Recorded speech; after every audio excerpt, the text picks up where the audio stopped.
Hello, Resurrection. It's John Schuster, pinch hitting for Father Chad to bring you your weekly Wednesday message from the Church of the Resurrection. This year, I am chairing the new stewardship committee, and we're doing the first formal stewardship campaign in a long time here at our parish. If you missed the services on Sunday, you missed me making some comments to kick this campaign off. And I'll tell you briefly that we're not doing a formal campaign because the church is in any kind of financial trouble. We're not doing it as a kind of a shakedown. We're doing it really to institute a season of prayerful consideration of what stewardship is and what stewardship can mean to us. The way this campaign is going to look is that you'll have a series of Sunday stewardship minutes given and presented by other members of the stewardship committee. They will be brief and personal reflections on what giving and stewardship means, what the corporate giving of our parish has done to bless these individuals and their families, our parish, and the folks outside of our parish, and maybe even some aspirational thoughts about what else we might be able to do if our budget was just a little bit bigger. We will also have a series of Wednesday reflections, the first of which should appear in this email newsletter that is attached to this video on aspects of stewardship like gratitude, trust, obedience, liberation, relationship, and day-to-day church operations. This campaign will end at the parish meeting in early November. We will have the formal in-gathering of pledge cards at that time and pray over them and bless them. Pledge cards were distributed at services on Sunday. There are plenty of them available. You may receive one in the mail. If you get a pledge card and want to submit it before the parish meeting, please do. That's fine. If you want to bring your pledge card to the parish meeting and submit it then, that's okay too.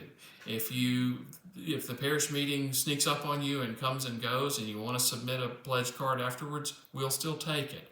But the reason that we're doing the stewardship efforts earlier in the year is because our fiscal year begins January 1st. And having things wrapped up by early November gives our budget committee the whole month of December to work on putting together a budget that the vestry can enact before we're a month or two into the fiscal year, which is the main reason that we've moved that up. So please do join us in this season of prayerful consideration of the disciplines and blessings of stewardship. What I'd like to do next is tell you a story that was the moment that was really a game changer for me in the way I thought of stewardship. And if we pay attention, the people around us will be Jesus to us and will teach us things, including our children. This is a story that I love, a memory that is as fresh in my mind as if it had happened yesterday. But it happened more than 20 years ago when my oldest son was a kindergartner. The school that our children attended invited and welcomed parents to come and have lunch on occasions with their kids. And so for the first time that I had lunch with Ben, he was a kindergartner. And the kindergartners always got to eat lunch first. To run kids in and out of that lunchroom, the kindergartners had lunch about 9:45, it seemed. It was early, and Ben's class was the first class. And the first thing I remember is before he even turned the corner, I could hear him running down the hall because he was so excited that his dad was there to have lunch with him. And he bounded around the corner ahead of his teacher and ahead of his class and ran up to me and said, "Dad, it's so good to see you. I'm so happy you came to have lunch with me. Let me show you the ropes." So the first place we started was at the silverware. And he said, you get a spoon and a fork and a knife, but Dad, you can only get one of each. Okay. So next we go to the cooler where they have the milk. And Ben said they have regular milk and chocolate milk. You can get whatever you want. I get chocolate milk. That's what I do. So, okay. Then we go to the lunch line. And this sweet lady standing behind there, Ben introduces to me, Dad, this is Miss Shirley. She is so nice. All you have to do is tell her what you want, and she puts it on your plate for you. Well, Miss Shirley was beaming with this big smile about what was happening. We get our food, from Miss Shirley, and we move down the line, and we move toward the checkout. And as I reach for my wallet, Ben reaches into his pocket and pulls out the little cardboard punch card that Susan and I had acquired for him that got his, he got a punch every day when he paid for lunch. And he tossed that piece of cardstock down on the checkout counter as if it were a Platinum American Express card. And he said, I'm paying for my lunch and my dad's. Dad, your money's no good here. I've got lunch today. Well, I started bawling. The lady at the checkout was bawling at this sweet act of generosity on the part of my son.